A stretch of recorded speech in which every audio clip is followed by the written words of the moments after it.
bolt out of the bathroom, grab my car keys, and head for the elevator. 4 cops come barreling around the corner of the hallway. I freeze. The female officer among them approaches me and asks clinically for my version of the night's events. "He need me in the ribs," I begin, trying to sound innocent, but my already deep voice is thick with anger and opioids, not the best quality for a wannabe damsel in distress. Also, I don't feel very high, and I'm pissed about it. The officer isn't really listening, and it's soon obvious to me that it doesn't matter what I say. I'm going to jail. I turn my head and see the other 3 officers down the hall talking with my husband.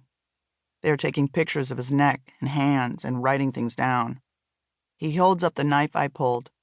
It's a large bread knife with a serrated blade and snubbed point. Whatever. It wouldn't have done the job anyway. Moments later, I am handcuffed. The handcuffs are tight and cold around my wrists. "You have the right to remain silent. Anything you say can and will be used against—" Yeah, Law and Order's my favorite show. I know the fucking drill," I say.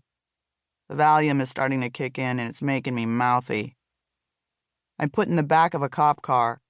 The seat is hard plastic. They make them like that for easy cleanup in case arrestees puke, bleed, or shit themselves.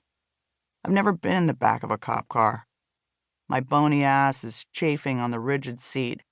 My hands are cuffed so tightly that I can't lean back, so I'm pitched forward. I stare into the glass divider, and then I start crying hysterically. "This is bullshit!" I scream to the cops, tears streaming. Tell my partner, the cop in the front says mechanically. I go silent and then decide to change my approach. "Well, perhaps I was just jousting," I say, trying to break him with humor. I am a professional comedian after all. Maybe if I can get a laugh out of this guy, we can all forget about this and go home. "Hello?" I tap on the glass with my forehead. He ignores me. I switch tactics yet again.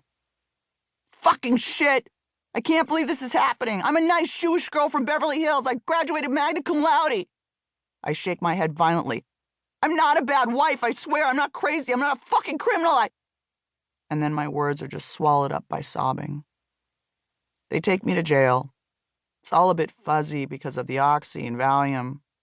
It's surprisingly quiet in the West Hollywood police station that night. It's Christmas.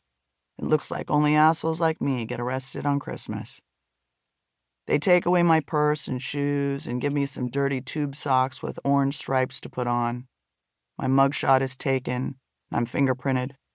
Maybe it's shock, maybe it's the drugs, but it all feels surreal, like I'm just watching, anesthetized, as it all happens to somebody else. I'm given a wool blanket and thrown in a holding cell. I pace around the small, cold cell in my jail socks. Numb. There's a payphone on the wall. It mocks me. Inside that payphone is the answer to that ominous question. Who are your real friends? I'm about to find out. I take a deep breath and call a woman I know from AA, Trina. In fact, I had been Trina's sponsor years ago. Back then, I'd been her guide, and she'd been the newbie in the program. I'd been like her Sherpa, her priest, and her therapist, all rolled up into one. I just tried to offer her laughter, stability, unconditional love, things she'd been hard-pressed to find in her own upbringing. Even though we'd kept in touch casually, it felt like a lifetime ago. Trina was fiercely independent, sensitive, loyal. She was also a bail bondswoman, and I needed both her empathy and her expertise right about now. "Hi, Amy. Merry Christmas," she answers cheerily. "How are you?" I'm in jail. Trina gets in touch with my mother and organizes my bail, 10% of $50,000, which is a hefty $5,000, and springs me from the clink herself. Trina is a pretty, busty 40-something ex-hardcore drug addict gangster girl who's remade herself into a respectable businesswoman. She holds her cards close to her chest, but her big, brown, doe-like eyes reveal a lifetime of sadness and disappointment. She takes me to the posh hotel in Beverly Hills where my mother is staying. My mom is visiting from Santa Fe, in town for the holiday festivities. I don't think having her only child arrested for felony domestic assault with a deadly weapon was exactly